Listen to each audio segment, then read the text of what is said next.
ನಮಸ್ಕಾರ. ನನ್ನ ಹೆಸರು ಜೆ ಸೆಲ್ವರಾಜು. ನನ್ನ ಕಂಪನಿ ಹೆಸರು MME ಬೋರ್ವೆಲ್ಲು. ನಾನು ವಾಸ ಮಾಡೋದು ಬೆಂಗಳೂರು ಕಮ್ಮನಹಳ್ಳಿ 33. ಇದು ಹೊಸೂರಿನಲ್ಲಿರುವ ಮುರುಘಾ ದೇವಸ್ಥಾನ. ಎಲ್ಲ ದೇವರುಗಳು ಒಂದೇ ದೇವರುಗಳೇ. ನಾವು ಒಂದು ಪ್ರೀತಿಯಲ್ಲಿ ಯಾವ ದೇವರು ಪ್ರಾರ್ಥನೆ ಮಾಡಿದರೂ ಸರಿ, ನಮ್ಮ ಪ್ರಾರ್ಥನೆ ಅವರು ತಗೊಳ್ತಾರೆ. ಸರಿನಾ? ನಾನು ಜಾಸ್ತಿ ಹೋಗೋದು ಹೊಸೂರು ಬ್ರಹ್ಮದೇವರೇ. ಒಂದು ಸಲ ಮುರುಘಾ ದೇವಸ್ಥಾನಕ್ಕೂ ಹೋಗಿದ್ದೀವಿ. ಮುರುಘಾ ದೇವಸ್ಥಾನ ಎಲ್ಲ ಜಾಗ ಐತೆ. ತಿರುತ್ತಣಿ, ಮರುದಮಲ, ತಿರುಚೆಂದೂರು, ಸ್ವಾಮಿ ಮಲೈ ಎಲ್ಲ ಜಾಗ ಐತೆ. ಇದು ಬಂದು ಹೊಸೂರಿನಲ್ಲಿರೋದು. ಎಲ್ಲಿ ಪ್ರಾರ್ಥನೆ ಮಾಡಿದ್ರು ದೇವರೇ. ನಾವು ಪಾಯಿಂಟ್ ಸ್ಟಾರ್ಟ್ ಮಾಡೋ ಮುಂಚೆನೂ ಸರಿ, ಪಾರ್ಟಿಗೆ ಏನು ಹೇಳ್ತೀವಿ, ಫಸ್ಟು ಅವರು ತಾಯಿ ತಂದೆಯವರು, ಆಮೇಲೆ ಅವರು ಕುಲ ದೇವರು, ಆಮೇಲೆ ಅವರು ಇಷ್ಟ ದೇವ್ರಿಗೆ ಪ್ರಾರ್ಥನೆ ಮಾಡ್ಕೊಂಡ್ಬಿಟ್ಟು ತೆಂಗಿನಕಾಯಿನಲ್ಲಿ ಏನೋ ಕ್ಯಾಶ್ ಇಟ್ಬಿಟ್ಟು ಫುಲ್ ಅಮೌಂಟು ಟ್ರಾನ್ಸ್ಫರ್ ಮಾಡಿ ಮೇಲೇ ಪಾಯಿಂಟ್ ಚೆಕ್ ಮಾಡೋದು. ಅವರು ಎಷ್ಟು ಪವರ್ಫುಲ್ಲಾಗಿ ಪ್ರಾರ್ಥನೆ ಮಾಡೋಕ್ಕೆ ಕೊಡ್ತಾರೋ ಅಷ್ಟು ಪವರ್ಫುಲ್ಲಾಗಿ ನೀರು ಚೆಕ್ ಮಾಡೋದು ನನ್ನ ಡ್ಯೂಟಿ. ನನ್ನ ಹತ್ರ ಏನಿಲ್ಲ, ಅವ್ರ ಹತ್ರ ಪವರ್ ತೊಗೊಂಡ್ಬಿಟ್ಟು ಅವರಿಗೆ ನೀರು ಕೊಟ್ಬಿಡ್ತೀವಿ. ಸರಿನಾ? ಆಮೇಲೆ ನನ್ನ ದೇವ್ರಿಗೆ ನಾನು ಪ್ರಾರ್ಥನೆ ಮಾಡಿಕೊಳ್ತೀವಿ. ಸರಿನಾ? ಮುರುಘನಿಗೂ ಸರಿ, ಮೇಯ್ನಾಗಿ ಬ್ರಹ್ಮದೇವರು ಅವ್ರ ಮೇಲೆ ಭಾರ ಇಟ್ಟು ಪಾಯಿಂಟ್ ಚೆಕ್ ಮಾಡ್ತೀವಿ. ಫಸ್ಟು ಒಂದು ಬ್ರಹ್ಮದೇವ್ರ ಪೂಜೆ ಮಾಡ್ತೀವಿ.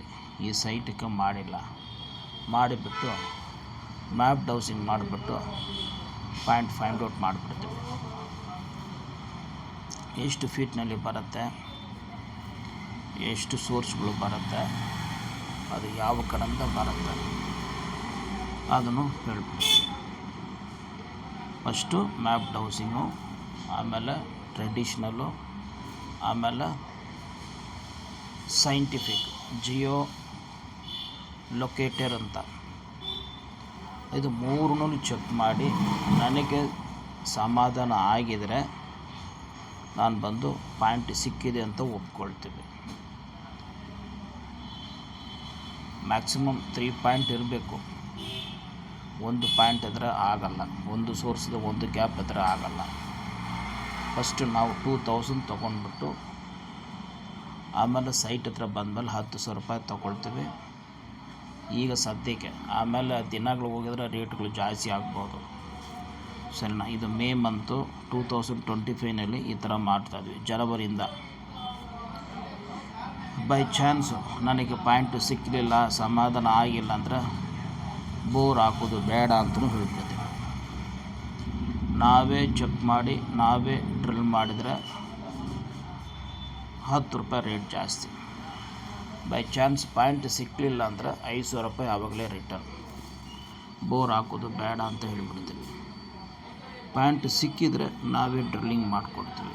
ಆವಾಗ ನನ್ನ ರೇಟು 10 ರೂಪಾಯಿ ಜಾಸ್ತಿ. ಇಲ್ಲ ಸರ್, ನಮ್ಮರೇ ಪಾಯಿಂಟ್ ಚೆಕ್ ಮಾಡೋರು ಇದ್ದಾರೆ, ನಾನು ಪಾಯಿಂಟ್ ಕೊಟ್ಬಿಡ್ತೀವಿ, ನೀವು ಡ್ರಿಲ್ ಮಾಡಿ ಸರ್, ಯೂಟ್ಯೂಬಲ್ಲಿ ನೋಡಿದ್ದೀವಿ ಅಂತ ಹೇಳಿದರೆ ಮಾರ್ಕೆಟಿಂದ 20 ರೂಪಾಯಿ ರೇಟ್ ಕಡಿಮೆ ಮಾಡಿಬಿಟ್ಟು ಕೊಡ್ತೀವಿ. ಅವತ್ತು ಏನು ರೇಟ್ ಐತೇನೋ ಆ ರೇಟಿಗೆ 20 ರೂಪಾಯಿ ಕಡಿಮೆ. ಸರಿನಾ? ನಾವು ಬಂದು ಡ್ರಿಲ್ಲಿಂಗ್ ಮಾಡಿದ್ರೆ ನಮ್ಮ ಕಡೆಯಿಂದ ಸ್ಟಾರ್ಟಿಂಗಿಂದ ಎಂಡು ಮಾತ್ರ ಅಲ್ಲೇ ಇರ್ತೀವಿ. ಲಾಗ್ ಬುಕ್ಕು ಮೇಂಟೈನ್ ಮಾಡ್ತೀವಿ. ಅದು ಬೆನಿಫಿಟ್ಟು ವಿಷಯ ಗೊತ್ತವ್ರಿಗೆ ಗೊತ್ತಾಗತ್ತೆ. ಗಾಡಿ ಬಂದಂಚಿನ ಹೋಗಿ ಮಾತ್ರ ಲಾಗ್ ಬುಕ್ಕು, ಎಷ್ಟು ಕೇಸಿಂಗ್ ಎರೆಕ್ಷನ್ ಮಾಡೋಕ್ಕೆ ತಗೊಂಡಿದ್ದಾರೆ, ಒಂದೊಂದು ರಾಡು ಎಷ್ಟು ಟೈಮ್ ಆಗ್ತಾಯಿದೆ, ಎಲ್ಲಿ ನೀರು ಬಂದಿದೆ, ಎಲ್ಲಿ ಶಿಲ್ಟು ಬಂದಿದೆ, ಎಲ್ಲಿ ಲೂಸ್ ಕ್ಯಾಪ್ಗಳು ಬಂದಿದೆ, ಎಲ್ಲಿ ಬಂಡೆ ಚೇಂಜ್ ಆಯ್ತಾ ಇಲ್ಲನ, ಪ್ರತಿಯೊಂದು ಡೀಟೇಲ್ಸ್ಗಳು ಫೈಂಡ್ ಔಟ್ ಮಾಡ್ತೀವಿ, ಬರಿತೀವಿ.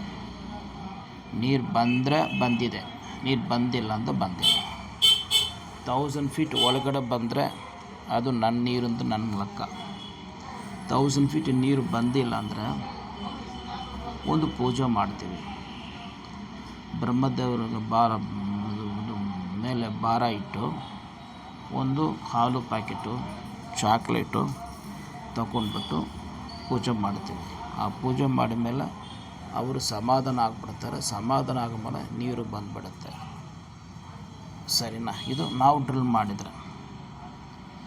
ಬೇರೆಯವರು ಡ್ರಿಲ್ ಮಾಡಿದರೆ, ಪಾರ್ಟಿನೇ ಡ್ರಿಲ್ ಮಾಡಿದರೆ ನನಗೆ ಏನು ಬೇಕೆಂದರೆ ಸ್ಟಾರ್ಟಿಂಗಿಂದ ಎಂಡು ಮಾತ್ರ every half an hour 2 minutes video ಕಳಿಸ್ಬೇಕು. ಏನು ಯಾಕಂತ ಏನು ಕೇಳಬೇಡ. ಅದೇನು ನಾನು ತಗೊಂಡ್ಬಿಟ್ಟು ಫೈಲ್ ಮಾಡ್ತಾಯಿಲ್ಲ. ನಾನು ರಿಸೀವ್ ಮಾಡಿದ ಮೇಲೆ ಯೂಟ್ಯೂಬ್ನಲ್ಲಿ ಅಪ್ಲೋಡ್ ಮಾಡ್ತೀವಿ. ನನಗೆ ಸಬ್ಸ್ಕ್ರೈಬ್ಗಳು ತುಂಬ ಇದ್ದಾರೆ. ಅವ್ರಲ್ಲಿ 4 ಜನ ಪ್ರೇಯರ್ ಮಾಡಿದ್ರು ನೀರು ಬಂದುಬಿಡುತ್ತೆ. ಔಷೇಷನ್ ಪಾಯಿಂಟ್ ಚೆಕ್ ಮಾಡಬೇಕಂದ್ರೆ ಸಾಟರ್ಡೇ ಸಂಡೇ ಮಾತ್ರನೇ. ಮಂಡೆಯಿಂದ ಫ್ರೈಡೇ ಮಾತ್ರ ಲೋಕಲ್ ಮಾತ್ರನೇ. ಅಗ್ರಿಕಲ್ಚರ್ ಲ್ಯಾಂಡ್ ಪಾಯಿಂಟ್ ಚೆಕ್ ಮಾಡಿ ಕೊಡ್ಬೋದು. ಸ್ವಲ್ಪ ದಿವಸದಿಂದ ಗಾಡಿನೂ ಪರ್ಚೇಸ್ ಆ್ಯಂಡ್ ಸೇಲ್ಸ್ ಮಾಡ್ತೀವಿ. ಸರಿನಾ? ಅಗ್ರಿಕಲ್ಚರ್ ಲ್ಯಾಂಡ್ ಅಂದರೆ ಅವರು ಮುಂಚೆನೇ ಬಂದು ನಮಗೆ ಹೇಳಬೇಕು. 25,000 ರೂಪಾಯಿ ಚಾರ್ಜ್ ಆಗುತ್ತೆ. ಫಸ್ಟು ಒಂದು 10,000 ರೂಪಾಯಿ ಕೊಡಬೇಕು. ಅಲ್ಲಿ ಬಂದಮೇಲೆ 15,000 ರೂಪಾಯಿ ಕೊಡಬೇಕು. ಚಿಕ್ಕ ಜಾಗ ಆದರೆ ಪಾಯಿಂಟ್ ಸಿಕ್ಕಲಿಲ್ಲ ಅಂದರೆ ಅವುಗಳೇ 10,000 ರೂಪಾಯಿ ರಿಟರ್ನ್ ಮಾಡ್ಬೋದು. ಪಾಯಿಂಟ್ ಸಿಕ್ಕಿದ್ರೆ ಸಿಕ್ತಿಂದು ಹೇಳ್ತೀವಿ. ಡ್ರಿಲ್ಲಿಂಗ್ ನಾವು ಮಾಡಲ್ಲ. ಪಾಯಿಂಟ್ ಕೊಟ್ಬಿಟ್ಟು ಬಂದುಬಿಡ್ತೀವಿ ಔಷೇಷನ್ಗೆ. ನಮ್ಮ ಸರ್ವೀಸ್ ಇರೋದು ಕಮ್ಮಡಿಲಿಂದ 20 ಕಿಲೋಮೀಟ್ರು ಅಷ್ಟೇ. ಅದು ಮೇಲೆ ಬಿಟ್ಟು ಇಲ್ಲ. ಬೇರೆ ಡಿವೈನಿಂಗ್ ಮಾತ್ರ. ಸರಿನಾ? ನಾವು ಬಂದು ರೋಬೋ ಬೋರ್ನಲ್ಲಿ ರೀಡ್ರಿಲ್ನು ಮಾಡ್ಬೋದು. ಈಗ ಮನೆ ಕಟ್ಟು ಮುಂಚೆ ಡ್ರಿಲ್ ಮಾಡಿದರೆ ದೊಡ್ಡ ಗಾಡಿನಲ್ಲಿ ಮಾಡ್ಬೋದು. ಮನೆ ಕಟ್ಟ ಮೇಲೆ ಮಾಡಬೇಕಂದ್ರೆ ರೋಬೋನಲ್ಲಿ ಮಾಡಬೇಕು. ಮನೆ ಕಟ್ಟು ಮುಂಚೆನೇ ಮಾಡಿದ್ದಾರೆ ಬೋರ್ವೆಲ್ನಲ್ಲಿ. ಈಗ ಫರ್ದರ್ ಡೆಪ್ತ್ ಹೋಗಬೇಕು, ಬಿಲ್ಡಿಂಗ್ ಕಟ್ಬಿಟ್ಟಿತ್ತಂದರೆ ರೋಬೋನೇ ಮಾಡಬೇಕು. ಎಲ್ಲರಿಗೂ ಬಂದು ಕೆಳಗಡೆ ಡ್ರಿಲ್ ಮಾಡಿದ್ರೆ ನೀರು ಬಂದುಬಿಡುತ್ತೆ ಅಂತ ಒಂದು ಆಸೆ ಇರುತ್ತೆ. ಅದು ಪ್ರೊಸೀಜರ್ ಇಲ್ಲ. ಯಾವಾಗಲೂ ರೋಬೋ ಗಾಡಿನಲ್ಲಿ ರೀಡ್ರಿಲ್ಲಿಂಗು ಮನೆ ಒಳಗಡೆ ಮಾಡಬೇಕಂದ್ರೆ ಒಂದು ಬೋರ್ವೆಲು 10 ವರ್ಷ ಮುಂಚೆ ಇರಬೇಕು. ಅದು 6.5 ಇಂಚಾಗಿ ಇರಬೇಕು. ನೆಕ್ಸ್ಟು ಬಂದು ಫಿಲ್ಟರ್ ಪೈಪ್ ಇದ್ದರೆ ತೆಗಿಬೇಕು. ಆಮೇಲೆ ಲಾಸ್ಟಾಗಿ ಯಾವ ಕಾರಣಕ್ಕೆ ಗಾಡಿ ಸ್ಟಾಪ್ ಮಾಡಿದ್ದಾರೆ ಅಂತ ಪಾರ್ಟಿಗೆ ಗೊತ್ತಿರಬೇಕು. ಒಂದು ಕಸ್ಟಮರೇ ಸ್ಟಾಪ್ ಮಾಡಿ ಇರ್ಬೋದು, ಅವ್ರ ಹತ್ರ ಹಣ ಅಷ್ಟೇ ಇರುತ್ತಂತ. ನೆಕ್ಸ್ಟು ಗಾಡಿಯವರೇ ಸ್ಟಾಪ್ ಮಾಡಿರ್ಬೋದು, ತುಂಬ ನೀರು ಬಂದಿದೆ ಅಂತ. ಸರಿನಾ? ಅದೆಲ್ಲ ತಿಳ್ಕೊಬೇಕು. ನಾವು ಡ್ರಿಲ್ ಮಾಡಿದ್ರೆ ಆಚೆ ಕಡೆ ಕಟ್ಟಿಂಗ್ ಬಂದರೆ ಕಂಟಿನ್ಯೂ ಮಾಡ್ಬೋದು. ಎಲ್ಲ ಡೀಟೇಲ್ಸ್ ಹೇಳಿದ್ದೀವಿ. ನಿಮಗೆ ಏನೋ ಡೌಟ್ ಇದ್ದರೆ ಬೆಳಗ್ಗೆ 9-10, ಸಾಯಂಕಾಲ 5-6 ಆ ಟೈಮಿಗೆ ಮಾತಾಡಿದರೆ ಫ್ರೀಯಾಗಿ ಮಾತಾಡ್ಬೋದು. ಟೇಬಲ್ ಮೇಲೆ ಕೂತ್ಕೊಳ್ತೀವಿ, ಪೇಪರ್ ಪೆನ್ ಇರುತ್ತೆ, ಎಂಟ್ರಿ ಮಾಡ್ಕೊಬೋದು. ಬೇರೆ ಟೈಮ್ ಇದ್ದರೆ ರನ್ನಿಂಗ್ ಇರ್ತೀವಿ, ಸ್ವಲ್ಪ ಕಷ್ಟ, ಆನ್ಸರ್ ಮಾಡ್ಬೋದು. ಸರಿನಾ? ಇದು ನೋಡಿ, ಇದು ಬಂದು ITC ರೋಡ್ನಲ್ಲಿ ಡ್ರಿಲ್ಲಿಂಗ್ ನಡೀತು. ನಾವು ಬಂದು ಪಾಯಿಂಟ್ ಚೆಕ್ ಮಾಡಿ ಕೊಟ್ಬಿಟ್ಟಿದ್ವಿ. ಅವರೇ ಡ್ರಿಲ್ ಮಾಡ್ತೀವಿ ಅಂತ ಹೇಳಿಬಿಟ್ಟಿದ್ದಾರೆ. ಓಕೆ, ಏನು ತೊಂದರೆ ಇಲ್ಲ. ವೀಡಿಯೋಗಳು ಕಳಿಸಿದ್ದಾರೆ. ಅವರು ನಾನು ಹೇಳೋ ಪ್ರಕಾರ ವೀಡಿಯೋಗಳು ರೆಸ್ಪಾನ್ಸ್ ಆಗಿ ಮಾಡಿಬಿಟ್ಟು every half an hour 2 minutes video ಕಳಿಸಿದ್ದಾರೆ. ಅದಕ್ಕೋಸ್ಕರ ನಾನು ರೆಸ್ಪಾನ್ಸ್ ಮಾಡ್ತಾಯಿದ್ವಿ. ಸಣ್ಣ ಒಂದು ಪೂಜೆ ಮಾಡೋಣ ಸರ್, ಪೂಜೆ ಮಾಡಿದ್ರೆ ಒಳ್ಳೆಯದಂತ ಪೂಜೆ ಮಾಡಿದ್ದೀವಿ. ನೀರು ಬಂತು. ನೀರು ಬಂದ ಮೇಲೆ ಇದು ಸ್ಟೋರೇಜ್ ಆಗುತ್ತಾ ಇಲ್ಲನಾ ಅಂತ ಇವತ್ತು ಸ್ಟಾಪ್ ಮಾಡಿಬಿಟ್ಟು ನಾಳೆ ಶುರು ಮಾಡಿ ಅಂತ. ಆಗ ನಾಳೆ ದಿವಸನೇ ಇದು ಪೂಜೆ ಮಾಡ್ತಾಯಿದ್ವಿ. ಸರಿನಾ? ಇದು ನನ್ನ ಡ್ರಿಲ್ಲಿಂಗ್ ಇಲ್ಲ, ನಾನು ಪಾಯಿಂಟು ಮಾಡಿದಂಥ ವಿಶ್ವಾಸಕ್ಕೆ ನಾನು ಪೂಜೆ ಮಾಡ್ತಾಯಿದ್ವಿ. ಸರಿನಾ? ಪೂಜೆಗೆ ವ್ಯಾಲ್ಯೂಯೇಷನ್ ಗೊತ್ತಿರೋರಿಗೆ ಗೊತ್ತಿರುತ್ತೆ, ಗೊತ್ತು ಇಲ್ಲದವರಿಗೆ ನಾವು ಎಕ್ಸ್ಪ್ಲೇನ್ ಮಾಡಿ ಪ್ರಯೋಜನ ಇಲ್ಲ. ಸರಿನಾ. ಆಮೇಲೆ ಸ್ಟೋರೇಜ್ ನೀರು ಬಂತು, ಪ್ಲಸ್ ಅವರು ಡ್ರಿಲ್ಲಿಂಗ್ ಫರ್ದರ್ ಡೆಪ್ತು ಹೋಗಿದ್ರು. 1200 ಫೀಟ್ ಡ್ರಿಲ್ ಮಾಡಬೇಕಂತ ಹೇಳಿದ್ದೀವಿ. 860 ಮೇಲೆ ಡ್ರಿಲ್ ಮಾಡೋಕ್ಕೆ ಆಗಿಲ್ಲ, ಸರಿನಾ. ವಿಡಿಯೋಗಳು ನೋಡಿ. ಪ್ಲಸ್ ಬಂದು ಅವರು ಫಿಲ್ಟರ್ ಪೈಪ್ ಹಾಕ್ಬಿಟ್ಟಿದ್ದಾರೆ, ಅದು ಹಾಕ್ಬಿಟ್ಟು ನೆಸಿಟಿಸ್ ಇಲ್ಲ. ಯಾವಾಗಲೂ ಫಿಲ್ಟರ್ ಪೈಪ್ ಹಾಕಿದ್ರೆ ರಾಮಾಯಣನೇ, ಸರಿನಾ. ಈ ನೀರು ಬಂದು ಬರುವ ನೀರು ಬ್ಲಾಕ್ ಆಗುತ್ತೆ, ಕಡಿಮೆ ಬರುತ್ತೆ. ಪ್ಲಸ್ಸು ನಿಜವಾಗಿ ಶಿಲ್ಟ್ ಇದ್ದರೆ ಪರವಾಗಿಲ್ಲ, ಶಿಲ್ಟ್ ಇಲ್ಲ ಜಾಗ ಹಾಕಿದರೆ ವೇಸ್ಟ್ನೇ, ಹಣ ವೇಸ್ಟು, ಸರಿನಾ. ನೆಕ್ಸ್ಟ್ ಬಂದು ಡ್ರೈ ರನ್ನಲ್ಲಿ ರನ್ ಆಗಿದರೆ ಪೈಪು ಇದು ಆಗಿಬಿಟ್ಟು ಮೆಲ್ಟ್ ಆಗಿಬಿಟ್ಟು ಅದು ತೆಗಿಯೋಕ್ಕೇ ಕಷ್ಟ ಆಗಿಬಿಡುತ್ತೆ. ಯಾವಾಗಲೂ ಫಿಲ್ಟರ್ ಪೈಪು ಹಾಕಿದ್ರೆ ಪ್ರಾಬ್ಲಮ್ನೇ. ಸೇಫ್ಟಿ ಪೈಪನ್ನು ಹೇಳ್ತಾರೆ, ಆ ದಿವಸಕ್ಕೆ ಸೇಫ್ಟಿ. ಯಾಕಂದರೆ ಬೋರ್ ಮಾಡೋದು 6.5 ಇಂಚು, ಪೈಪ್ ಹಾಕೋದು 5 ಇಂಚು 4.25, ಮೋಟ್ರ್ ಹಾಕೋದು 4 ಇಂಚು, ಸರಿನಾ. ಏನೋ ಪ್ರಾಬ್ಲಮ್ ಇದ್ದರೆ ಹೆಂಗೆ ಆಚೆ ಕಡೆ ಬರುತ್ತೆ ಹೇಳಿ. ಈಗ ಬೋರ್ವೆಲ್ನಲ್ಲಿ 100 ಫೀಟ್ ಕೇಸಿಂಗ್ ಹಾಕ್ತೀರ, ನೆಕ್ಸ್ಟು ಎಲ್ಲೇ ಒಂದು ಜಾಗ ಶಿಲ್ಟು ಬಂದಿದೆ ಅಂತ ಹೇಳ್ತೀರ. ಶಿಲ್ಟು ಬಂದು ನೀರು ಬಂದರೆ ಯಾಕೆ ಡ್ರಿಲ್ ಮಾಡ್ತೀರಾ? ಒಂದು ಮೂಟೆ ಜಲ್ಲಿ ಹಾಕ್ಬಿಡಿ, ಸರಿ ಹೋಯ್ತು. ಇದೆಲ್ಲ ಒಂದು ಜನರಲ್ ಇನ್ಫಾರ್ಮೇಷನ್, ಯಾರೂ ಕೊಡಲ್ಲ. ಆ ಕಾಲದಲ್ಲಿ ಹಂಗೇನೆ ನಾವು ಮಾಡೋದು, ಸರಿನಾ. ಸ್ವಲ್ಪ ಎಕ್ಸ್ಪೀರಿಯೆನ್ಸು ಓಲ್ಡು ಪರ್ಸನ್ ಹತ್ರ ಕೇಳಿ ನೋಡಿ, ಅವ್ರು ಹೇಳ್ತಾರೆ ನಿಮಗೆ, ಸರಿನಾ. ಈಗ ರೇಟ್ ಚಾರ್ಜ್ ಮಾಡೋದು, ಈಗ ಇದು ನೋಡಿ, ನನ್ನಂದ ಬಿಲ್ಲು ರೇಟ್ ಕಡಿಮೆ ಮಾಡಿದ್ದಾರೆ. ಈಗ ಫಿಲ್ಟರ್ ಪೈಪ್ ಹಾಕ್ಬಿಟ್ಟಿದ್ದಾರೆ, ಒಂದಲೇ ತೆಗಿಬಿಟ್ಟು ಒಂದೊಂದು ಹಾಕ್ಬಿಟ್ಟಿದ್ದಾರಾ, ಸರಿ ಹೋಯ್ತಾ. ನಾವು ಏನು ಮಾಡ್ತೀವಿ, ನಮ್ಮ ಹತ್ರ 10 ರೂಪಾಯಿ ರೇಟ್ ಜಾಸ್ತಿ, ಫಿಲ್ಟರ್ ಪೈಪ್ ಹಾಕಲ್ಲ, 10 ಇಂಚ್ ಪೈಪ್ನು ಜಾಸ್ತಿ ಯೂಸ್ ಮಾಡಲ್ಲ, MS ಪೈಪು ಜಾಸ್ತಿ ಹಾಕ್ತೀವಿ, ಅದೆಲ್ಲ ಕ್ಲೀನಾಗಿ ಮಾಡಿಕೊಡ್ತೀವಿ. ಅದಕ್ಕೆ ನಮ್ಮಲ್ಲ ಜನ. ಹೆಂಗೋ ಆಗಲಿ, ನನಗೆ ನನ್ನ ಪಾಯಿಂಟಲ್ಲಿ ನೀರು ಬಂದರೆ ಸಾಕು, ಸರಿನಾ. ನನಗೆ ಡ್ರಿಲ್ಲಿಂಗ್ ಕೊಡಬೇಕಂತ ಆಸೆ ಇಲ್ಲ, ನಾನು ಚೆಕ್ ಮಾಡೋ ಜಾಗ ನೀರು ಬರಬೇಕು. ಯಾವತ್ತೂ ಎಕ್ಸ್ಪೀರಿಯೆನ್ಸ್ ಅನ್ನೋ ಒಂದು ಐತೆ, ಅದಕ್ಕೂ ರೇಟ್ ನಾವು ಹೇಳೋಂಗಿಲ್ಲ, ಸರಿ. ನಮ್ಮ ಅನುಭವ ಎಕ್ಸ್ಪೀರಿಯೆನ್ಸು 30 ವರ್ಷದ ಕೇಳಿರ್ತೀವಿ. ಈಗ ಬಂದರೆ ಏನಿಲ್ಲ, ಅಷ್ಟು ನಮಗೆ ಬಂದಿರ್ತೀವಿ. ಆಮೇಲೆ ಡಿವೈನಿಂಗ್ ಬಸ್ಸುತ್ತೀವಿ.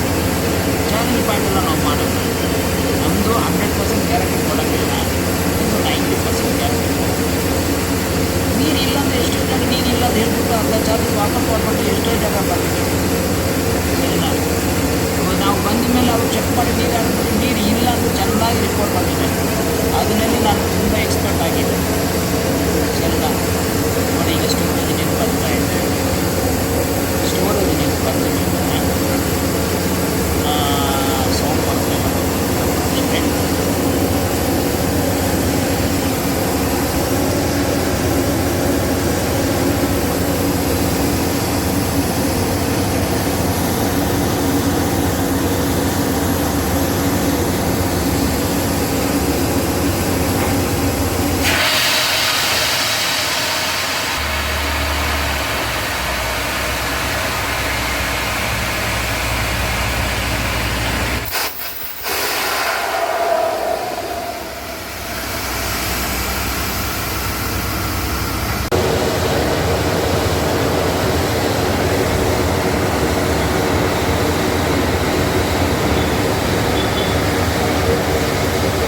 ಜಾಗತ್ತೆ ಗಾಡಿ ಹೇಳ್ಬಿಡೋಣ. ಸುಮ್ಮನೆ ಸುತ್ತಿಯಲ್ಲಿ ಒಂದೇ ಗಾಡಿ